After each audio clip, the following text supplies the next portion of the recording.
Hi, I'm Kristen Amdahl and welcome back to my studio. In this series of videos, I want to show you some tips and tricks for making the Margot crochet top or dress. This is a top-down raglan yoke pattern that is easy to customize from short sleeves to long or shirt length to dress length because you crochet until your desired length is reached. The simple and pretty stitch pattern is easy to memorize for a relaxing project. You will need Be So Baby yarn, a size K 10.5 or 6.5 millimeter crochet hook, yarn needle, and scissors. The pattern will tell you how many balls of yarn you'll need for each project, whether you're making the short sleeve top or the long sleeve dress. And it will tell you how much yarn you'll need per size. So the pattern also comes in 6 sizes from 34-inch to 49-inch bust. Each size has its own chart for the yoke. Follow the link in the video description to download the Margot pattern, plus browse all 60 colors of Be So Baby yarn. We're now ready to begin round 7, and we'll slip stitch into the first chain 3 space, chain 3, which counts as a double crochet, and work 4 more double crochets in that same chain 3 space.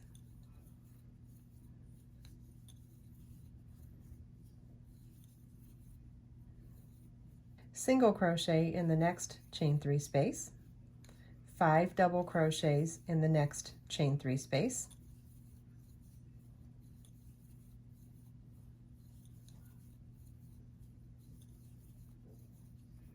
and single crochet in the next chain 3 space.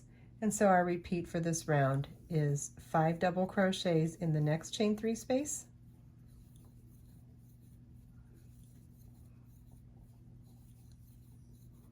and single crochet in the next chain 3 space. And you want to repeat that all the way around.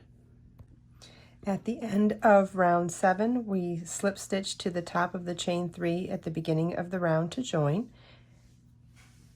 And this is what your work should look like at the end of round 7. Round 8 begins with a slip stitch into the second double crochet in the first 5 double crochet shell, chain 1, and single crochet in the same stitch. Before we get started on round 8, I wanted to point out that our corner now for round 8 is going to be the single crochet in between the 2 shells, and that's kind of where the stitch markers are. If you feel the need to move them up, you certainly can, but that single crochet on the previous round is now the corner stitch where we'll be working our corner.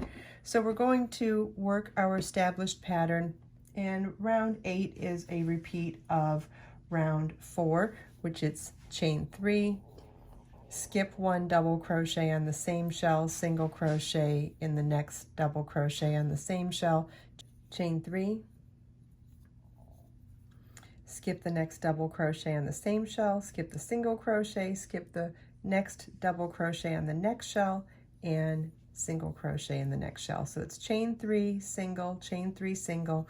We're going to repeat this all the way across until we get to a corner.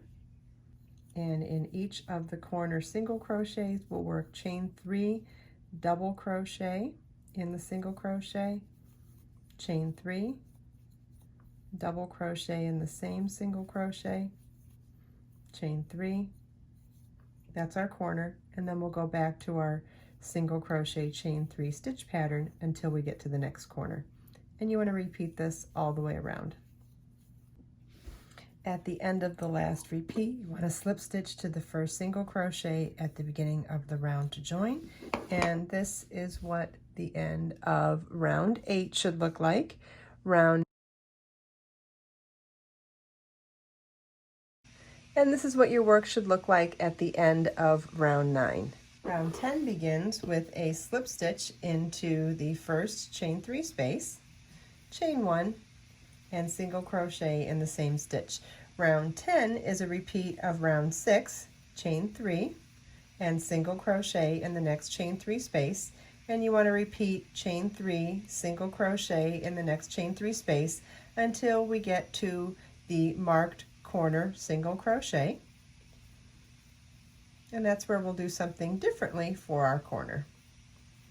Okay, we've come to our corner marked single crochet, so our corner is chain 3, double crochet in the single crochet corner, chain 3, double crochet in that same corner, single crochet, chain 3. There's our corner, single crochet in the next chain 3 space, and so our repeat for this round is chain 3, single crochet in the next chain 3 space until we get to any of the 4 corners, and in the corners we work chain 3, double crochet, chain 3, double crochet, chain 3 in the corner single crochet. So you're going to repeat this pattern all the way around. At the end of the last repeat, we slip stitch to the first single crochet at the beginning of the round to join, and this is what your work should look like at the end of round 10. You want to repeat rounds 7 through 10 to complete the raglan yoke for whichever size you are making, and then it will be on the next round that I'm going to show you how we separate for body and sleeve. So we're going to work in our established pattern, and it starts with a chain slip stitch into the first chain 3 space, chain 3 that counts as a double crochet, and 4 more doubles in that same chain 3 space. Single crochet in the next chain 3 space, and you want to repeat this across to the first corner. Okay, we're now to our first corner. Maybe this would be a good time to move our stitch markers up so to help you remember where the corners are, because on the round, and this doesn't really matter which size you're making, it doesn't really matter what pattern you're making for that matter. When you're joining, when you're separating the front and back body from the sleeves, it's usually done in the 4 raglan corners. So we'll work across the front or back, skip the sleeve stitches, work across the front or back, and skip the second set of sleeve stitches, and that's usually done at the corners. So let me show you how we're going to do this. We're going to create underarm stitches to close up this gap from the sleeve. So we worked in pattern from the beginning of the round to the corner. Now we'll work a foundation oval, chain 3, and double crochet in the 3rd chain from your hook to create an underarm section of stitches, and then we're going to skip that whole side where there were which is now the sleeve stitches, and then continue on in pattern at the next corner. So if we were working the pattern, there should be a single crochet. So this would be where the single crochet would have been. So to continue on in pattern, we'll do the 5 double crochets in the next corner chain 3 space.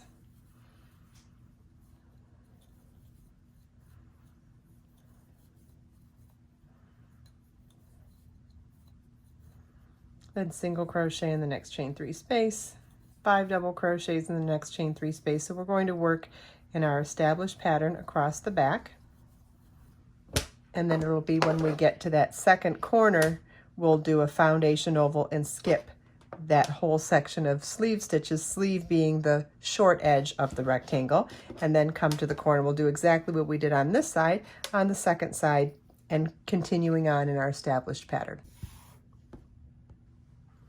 At the end of the round, you want to slip stitch to the top of the chain 3 at the beginning of the round to join.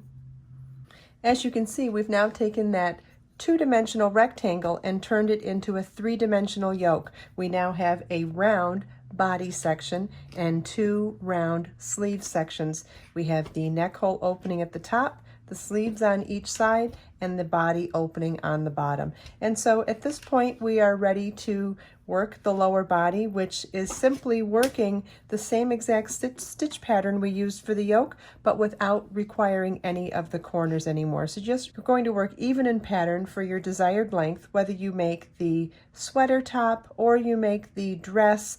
You'll just want to refer back to your pattern based on the size you're making to see how long you need to make the body of the finished garment.